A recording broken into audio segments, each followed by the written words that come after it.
আসসালামু আলাইকুম গাইস, আমরা এখন করব তেলাপিয়া মাছ ভর্তা। তেলাপিয়া মাছ ভর্তা করার জন্য আগে আমরা তেলাপিয়া মাছটা ভেজে নিয়েছি, এখন বেটে নিব। সব করা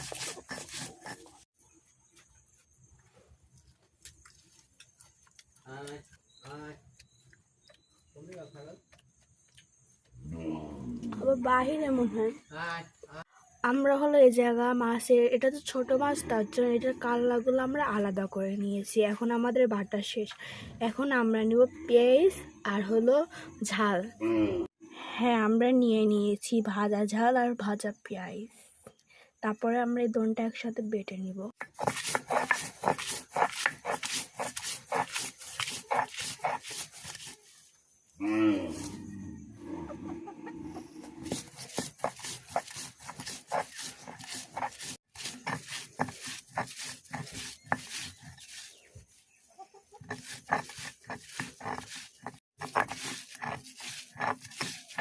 এখন হলো আমরা সবগুলো একসাথে মিক্সড করে নেব, যেহেতু আমরা লবণটা আগিয়ে দিচ্ছি।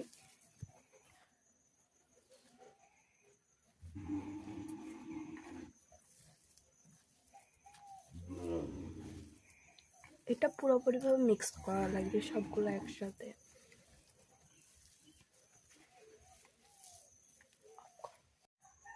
এখন আমাদের বাটা হয়ে গেছে, এখন আমরা রেখে দিব। আর একটা ভর্তা আসছে, সেটাও করব একটু পরে।